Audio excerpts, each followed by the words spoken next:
사도신경 하심으로 수요일 새벽 예배를 하나님께 올려드리겠습니다. 전능하사 천지를 만드신 하나님 아버지를 내가 믿사오며 그 외아들 우리 주 예수 그리스도를 믿사오니 이는 성령으로 잉태하사 동정녀 마리아에게서 나시고 본디로 빌라도에게 고난을 받으사 십자가에 못 박혀 죽으시고 장사한 지 사흘 만에 죽은 자 가운데서 다시 살아나시며 하늘에 오르사 전능하신 하나님 우편에 앉아 계시다가 저리로서 산자와 죽은 자를 심판하러 오시리라. 성령을 믿사오며 거룩한 공교회와 성도가 서로 교통하는 것과 죄를 사하여 주시는 것과 몸이 다시 사는 것과 영원히 사는 것을 믿사옵나이다. 아멘. 찬송가 주 예수보다 더 귀한 것은 없네. 함께 찬양하도록 하겠습니다.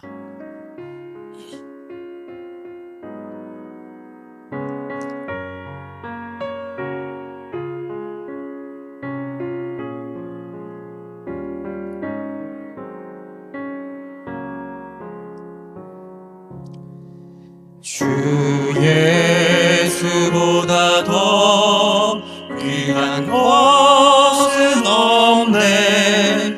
이 세상 무기와 바꿀 수 없네. 영 죽은 내 대신 돌아가신 그 놀라운 사랑 잊지 못해. 세상 즐거움 다 버리고 세상 자랑 다 버렸네.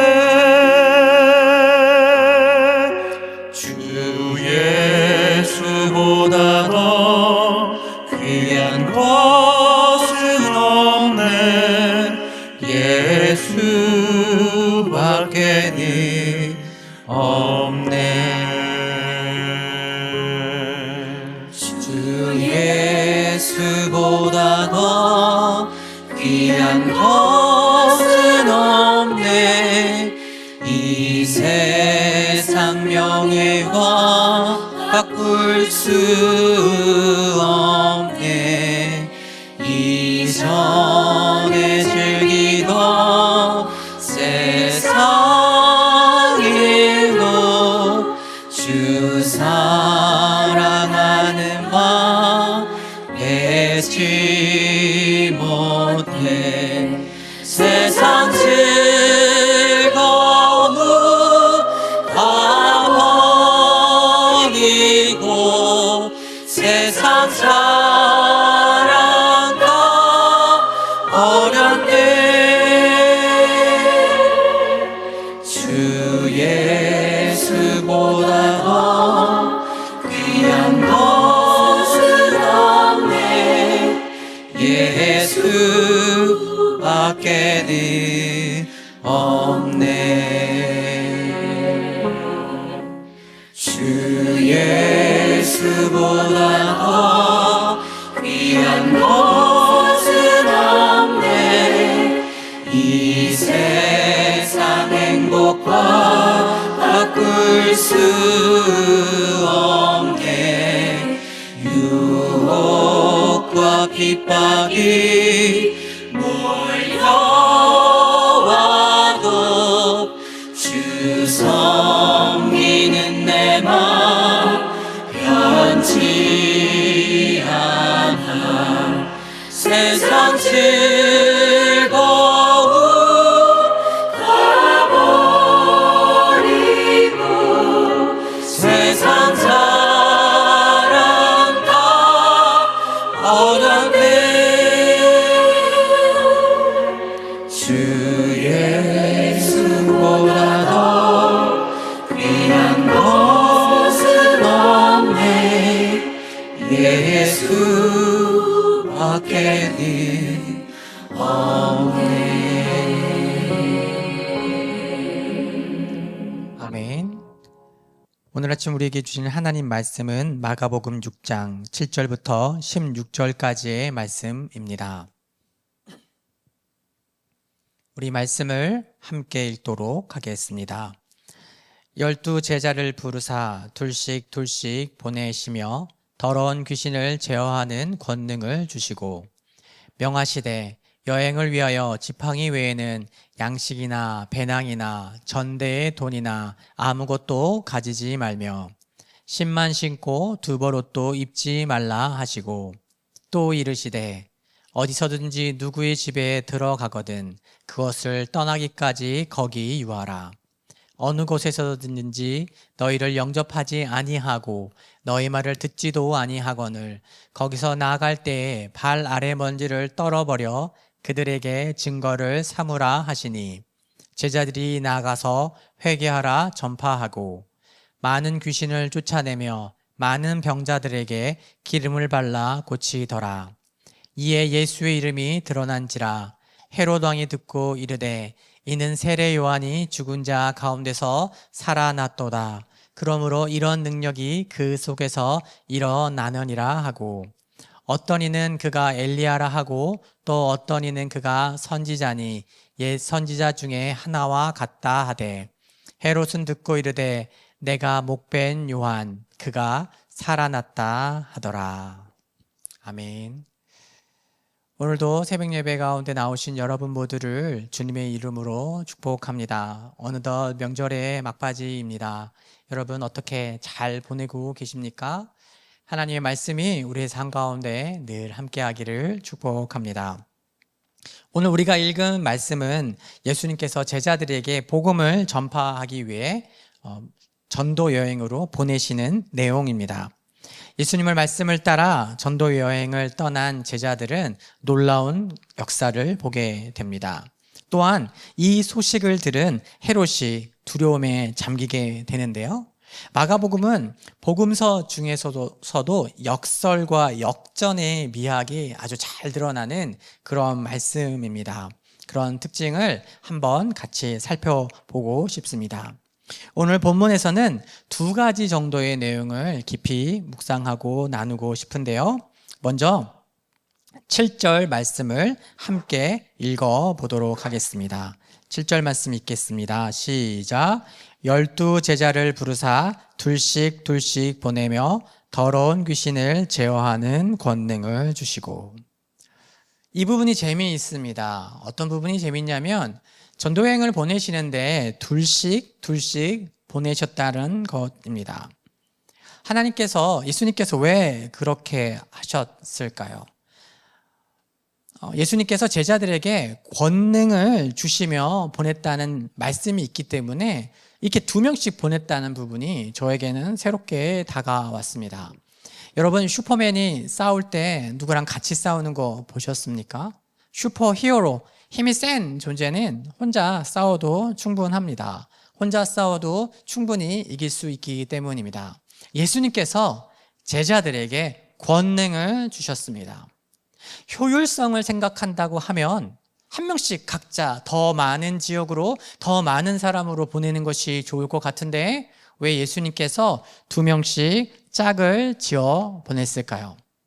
예수님의 권능을 예수님의 제자들에게 이렇게 부어주셨는데 마치 예수님의 제자들이 마치 충전지처럼 그 권능을 이렇게 담아가는데 한 사람으로는 그 권능의 양이 충분하지 않았기 때문일까요?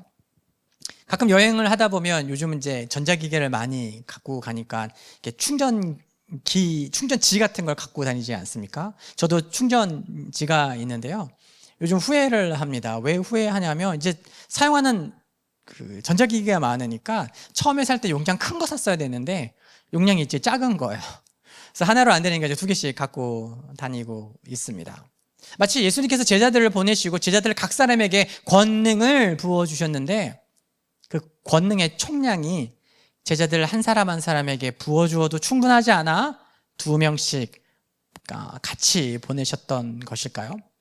그렇지는 않을 것 같습니다. 왜냐하면 예수님께서 제자들에게 권능을 주시고 세상으로 보내시긴 했지만 예수님의 제자들에게 권능이 이렇게 스스로 이렇게 있는 것이 아니라 예수님과 여전히 예수님과 떨어져 있지만 예수님과 동행하면서 예수님이 그들과 동행하시면서 그들에게 능력을 베푸시는다고 생각하는 것이 훨씬 맞기 때문이죠. 그러니까 비유로 말하자면 예수님께서 제자들을 세상 가운데 보내셨을 때 그들에게 권능을 충전한 충전지로 보냈다고 보는 것보다는 충전기, 어디에 가든 이 힘의 근원에 이렇게 접속하면 이렇게 전기를 얻을 수 있는 것처럼 어디에 있든 누구를 만나든 예수님께 순종하는 그 순종의 행위, 그것이 마치 콘센트에 충전기를 꽂는 것 같이 예수님의 권능과 능력, 하나님의 역사를 불러오는 일이라고 생각하기 때문입니다.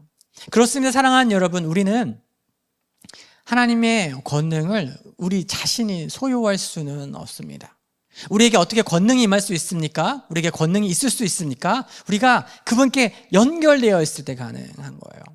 마치 충전기가 전기 콘센트에 꽂혀 있으면 어디에 있든 충분한 에너지를 얻을 수 있는 것처럼 말이죠. 성도는 순종, 말씀에 대한 순종, 하나님 앞에 나아가는 기도의 삶을 통해서 하나님의 권능, 그분의 능력을 우리의 삶 가운데 구현해내는 존재입니다. 그런 방식으로 생각했을 때 예수님께서 제자들을 둘씩 보냈다는 것은 저에게는 매우 흥미로운 내용이었습니다. 정답을 이야기하고 싶습니다. 예수님께서 왜 제자들을 둘씩 보냈을까요? 그것이 하나님 나라의 방식이기 때문입니다. 하나님 나라는 개인주의가 아니라 공동체주의입니다. 하나님의 나라는 공동체적인 방식으로 운영됩니다. 한번 말씀을 돌아봅시다. 예수님께서 변화산에 가서 기도하실 때 어떻게 하셨습니까? 예수님 혼자 가셨습니까? 제자들이 동행했죠.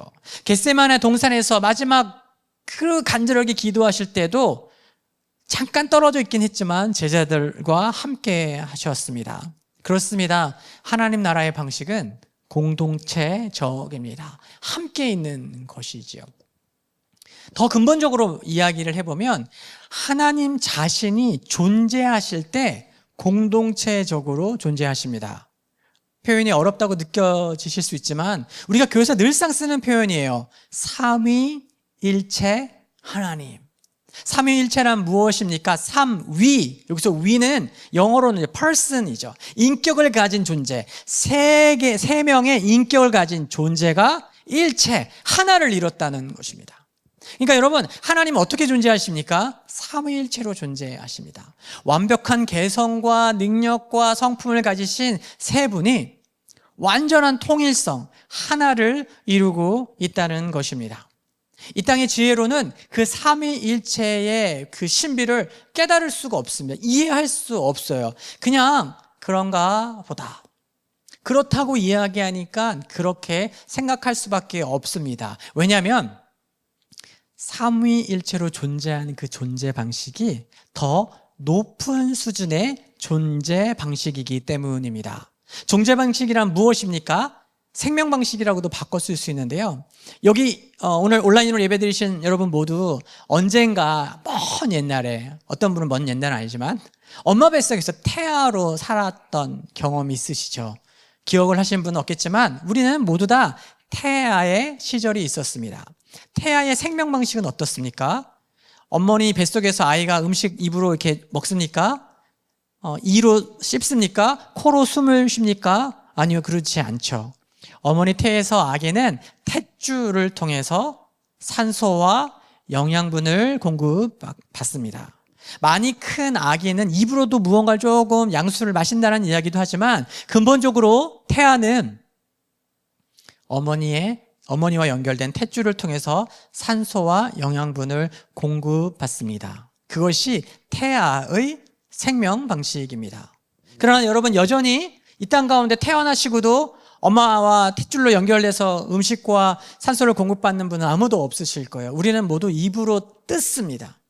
코로 숨을 쉬고 폐로 호흡을 합니다. 그래서 시원한 공기를 폐 가득히 들이마실 수 있고, 이번 명절에 맛있는 음식 얼마나 많이 드셨습니까?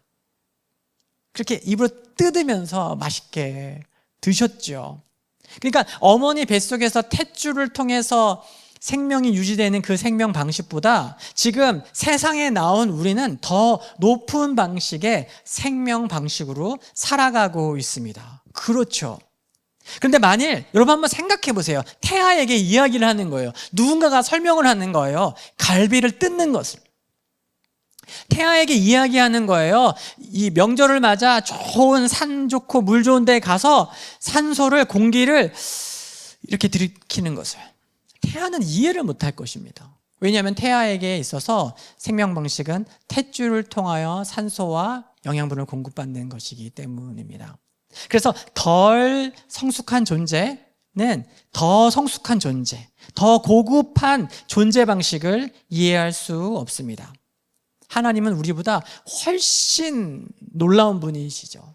이 땅에서 우리가 살아가는 그 생명 방식과 비교할 수 없는 방식으로 존재하고 계시죠. 그래서 하나님께서 존재하시는 방식을 오늘 이 땅을 살아가는 우리에게 설명해 주시는 거예요. 삼위일체. 우리는 이해가 안 되죠. 그저 그런가 보다 할 수밖에 없는 것입니다. 근본적으로 하나님은 삼위일체, 지금 우리보다 더 높은 단계, 더 고상한 방식으로 존재하십니다. 그리고 하나님 나라의 존재 방식도 그러합니다. 그러니까 이 땅에서도 하나님께서 구원받은 하나님 백성에게 무엇을 원하십니까? 하나님의 그 존재 방식을 이렇게 맛볼 수 있게 하시는 거예요. 그 맛볼 수 있게 하시는 게 무엇입니까? 부모를 떠나 부부가 한 몸을 이루라고 하시잖아요. 서로 돌아보아 사랑과 선행을 독려하고 모이기를 힘쓰라고 하시죠. 사랑으로 이웃을 정말로 내 몸과 같이 사랑하라고 하시죠. 이게 어렵습니다. 힘들어요. 왜냐하면 지금 이 땅에서의 생명 방식보다 훨씬 수준 있고 훨씬 높은 단계의 생명 방식이기 때문입니다.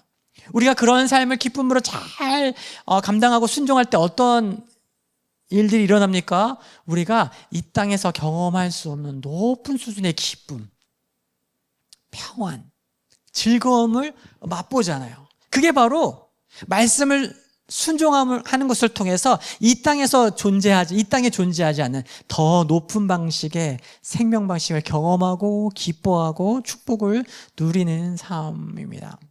예수님께서 제자들을 전도여행으로 흩어 보내시면서 둘씩 짝지으셨어요. 거기에는 이유가 있습니다. 둘 중 하나 넘어지면 다른 한 사람이 일으키라고. 맞지요. 둘 중 하나가 시험 들고 유혹을 받아 흔들리면 흔들리지 말라고, 격려하라고 보내신 거 맞습니다. 그러나 더 근본적으로는 무엇입니까? 사람이 홀로 있는 것이, 독초하는 것이 옳지 못합니다. 함께 있어야 돼요. 함께 어울려야 돼요. 이번 명절에 친척, 가족, 좋은 사람들과 함께 어울리니까 얼마나 좋으셨습니까? 행복하죠. 그것이 우리가 궁극적으로 추구해야 되는 존재의 방식이기 때문입니다. 사랑하는 여러분 어떠십니까? 지금 다 온라인으로 예배 드리고 계십니다. 이거 너무 좋아요. 이런 방송 시설이 있기 때문에 특별한 이런 명절이나 이런 상황, 특별한 상황, 예외적인 상황에서 우리는 여전히 충만한 예배, 은혜로운 예배를 드릴 수 있습니다. 그러나 그것이 계속되어서는 안 됩니다. 온라인으로 예배드리는 것, 홀로 예배드리는 것, 홀로 신앙생활하는 것은 하나님께서 이 땅 가운데서 우리가 누리고 맛보게 하신 그 축복을 거절하는 것과 같습니다.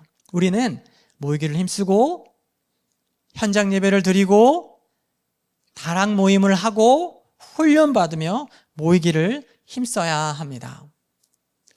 그렇게 모이고 하나님 앞에서 서로 동행하고 서로 사랑하는 것이 우리의 의무가 아니라 우리의 특권입니다. 결코 신앙생활을, 믿음 생활을 홀로 하셔서는 안 됩니다. 혹시라도 여러분 가운데 한동안 홀로 예배하는 것이 너무 익숙해지신 분들 계십니까? 신앙생활을 나 혼자 똑바로 하면 되지 라고 생각하면서 혼자 계신 분 계십니까? 오늘 이 말씀을 들으신다면 예수님께서 제자들을 세상 가운데 둘씩 보내셨던 것처럼 여러분도 함께 모이기를 힘쓰시기를 주님의 이름으로 축복합니다. 두 번째로 묵상하고 싶은 것은 예수님의 이름이 드러날 때 어떤 일이 일어나는지 묵상해 보고 싶습니다. 우리 14절의 말씀을 한번 같이 읽어보도록 하겠습니다. 시작. 이에 예수의 이름이 드러난지라. 헤롯 왕이 듣고 이르되 이는 세례 요한이 죽은 자 가운데서 살아났도다. 그러므로 이런 능력이 그 속에서 일어나느니라 하고. 아멘. 여러분, 오늘 말씀 가운데서 예수님 말씀에 순종해서 제자들이 전도를 하러 갔을 때 어떤 일이 일어났습니까? 순종함으로 나아갔을 때 어떤 일이 일어났습니까? 기적이 일어났어요. 귀신들이 나아가고 병자들이 낫는 일들이 제자들을 통해서 일어났습니다. 제자들은 용기 백배했어요. 제자들은 원래 빈털털이 별로 많은 것들을 가진 사람들이 아니었는데 전도여행 보내실 땐 더 아무것도 갖지 못하게 하셨어요. 그런데 그런 그들이 아무것도 갖지 않고 거의 빈손이나 다름없지만 말씀에 순종하여서 예수님께 연결되어서 놀라운 권능을 행했습니다. 여기서 우리는 무엇을 보아야 합니까? 와, 역시 예수님의 직계 제자들은 다르구나. 능력 있구나. 사도들이 되더네. 아닙니다. 우리는 그 사도들, 오늘 이렇게 권능을 행하고 능력을 행하고 놀라운 일들로 말미암아 흥분되었던 그들이 얼마 가지 않아 예수님을 배반하는 것들을 알 수 있습니다. 그들은 예수님의 이름으로 귀신도 쫓아내고 병든 자도 낫게 하며 복음을 전함으로 말미암아 많은 사람을 예수님께로 한때 이끌기도 했지만 그것이 결코 그들의 능력이 아니라는 것입니다. 왜냐하면 그들은 그렇게 한번 열심히 했지만 곧 낙심했어요. 곧 배반했어요. 곧 예수님을 떠나 아무 권능과 능력이 없는 연약한 자들의 모습으로 바뀌었습니다. 그들이 언제 어떻게 능력을 갖는 능력이 있는 하나님의 사람들이 되었습니까? 예수님께 연결되어 있을 때였어요. 예수님의 은혜를 사모함으로 말미암아 그들 예수님 앞에 머물러 있었을 때만 그런 일이 가능했습니다. 그랬을 때 별로 대단하지 않은 제자들, 가진 것 없는 그 사람들이 세상을 다 가진 사람처럼 용기 백배하며 놀라움을 선포했습니다. 그런데 오늘 마가복음이 아주 재밌는 장면을 증거하고 있어요. 빈털털이 가진 것 없고 힘도 없고 능력도 없었던 제자들이 세상에 권세 있는 자처럼 막 이렇게 높아지는데 반면에 원래 가진 것 많았던 사람, 왕이었던 사람, 권세와 능력이 있던 어떤 사람은 정반대의 모습을 보입니다. 어떤 모습이 나왔습니까? 헤롯 왕의 모습이 보이죠. 헤롯 왕이 어떤 모습을 보여주고 있습니까? 예수님의 말씀으로 말미암아 귀신들이 나가고 제자들이 하나님 나라를 전한다는 그 소식을 듣자 그는 두려움에 떨었습니다. 오히려 빈털털이 아무것도 가진 것 없고 보잘것 없었던 예수님의 제자들은 흥분하여서 격양되어 있는데 많은 것을 가지고 세상 권력과 권세 한가운데 있었던 헤롯은 저 땅바닥에 떨어진 존재처럼 두려움에 떨며 두려워하고 있습니다. 놀라운 역전이 일어나는 것입니다. 하나님의 말씀이 드러났을 때, 오늘 마가복음에서는 예수님의 이름이 드러났을 때 이런 일이 일어난다라고 이야기합니다. 사랑하는 여러분, 때로 믿음으로 살아가다 보면 부러운 것이 많이 생길 때가 있습니다. 나보다 더 높아지는 믿지 않는 어떤 사람을 볼 때, 나보다 더 잘 나가는 믿지 않는 누군가를 보게 됐을 때, 나보다 더 경제적으로 부유하고 잘 살고 있고 더 자기 자신만을 위해서 무언가를 할 수 있는 누군가를 볼 때 부러운 마음이 들 때가 있습니다. 그때는 어떤 때입니까? 나의 삶 가운데 예수님의 이름이 희미해졌을 때예요. 그러나 우리의 삶 가운데 예수님의 이름이 크게 드러났을 때 우리는 다 경험하지 않았습니까? 우리는 다 그 능력을 체험하지 않았습니까? 예수님의 이름이 크게 드러났을 때 어떻습니까? 무명하나 유명한 자가 됩니다. 나는 가난하나 다른 사람을 부유하게 해줄 수 있는 사람이 되게 됩니다. 나는 스스로를 계속 낮춰도 괜찮고 다른 사람을 최선을 다해서 높이고자 하는 마음이 일어납니다. 그렇습니다. 사랑하는 여러분, 예수의 이름이 드러날 때 역전이 일어납니다. 세상이 부러워지지 않아요. 세속적인 것이 아무것도 아깝지 않게 됩니다. 사랑하는 여러분, 명절을 지나오면서 여러분 마음을 스치고 지나간 어떤 생각들이 있으신가요? 내 자식은 아니고 이제 남의 자식이 더 좋은 대학을 가고, 명절에 친척 집에 갔는데 친척이 나보다 더 큰 집, 더 좋은 집에 가고, 주식 투자 이런 이야기를 하는데 나도 살려고 했는데 안 했는데 다른 사람이 더 많이 벌어서 그것 때문에 마음이 지치거나 피곤하거나 비교하는 마음으로 마음이 상하시지는 않았습니까? 누구는 해외여행 어디를 갔다는데 나는 지금 그럴 수 없는 형편 때문에 안타까운 마음을 먹지는 않으셨습니까? 우리 이 새벽에 다시 한번 우리의 삶 가운데 예수 그리스도의 이름이 커지시기를 축복합니다. 그분의 말씀이, 그분의 이름이 우리 삶 가운데 크게 드러날 때 역전이 일어납니다.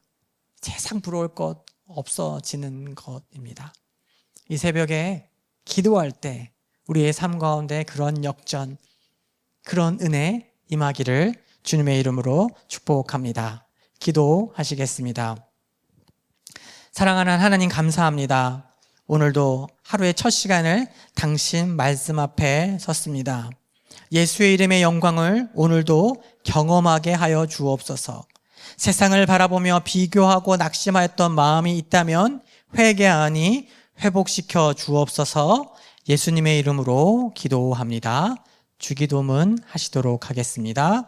하늘에 계신 우리 아버지여, 이름이 거룩히 여김을 받으시오며 나라가 임하시오며 뜻이 하늘에서 이루어진 것 같이 땅에서도 이루어지이다. 오늘 우리에게 일용할 양식을 주시옵고 우리가 우리에게 죄 지은 자를 사하여 준 것 같이 우리의 죄를 사하여 주옵시고 우리를 시험에 들게 하지 마옵시고 다만 악에서 구하시옵소서. 나라와 권세와 영광이 아버지께 영원히 있사옵나이다. 아멘. 공동 기도 제목 함께 읽도록 하겠습니다. 새벽의 열방을 위한 기도. 주님 기쁨의 교회가 후원하는 국내외 선교단체와 미자립 교회마다 예비하신 동역자들을 붙여주시고 복음이 결실을 맺게 하옵소서. 아멘. 선교사님들의 가정과 사역에 은혜를 베풀어 주셔서 현지 교회와 사역자들이 세워지며 하나님이 다스리시는 나라와 민족으로 변화되게 하옵소서. 아멘. 설 명절 가정예배에 말씀과 성령이 충만한 시간이 되게 하시고 말씀대로 순종하는 은혜가 있게 하옵소서. 아멘.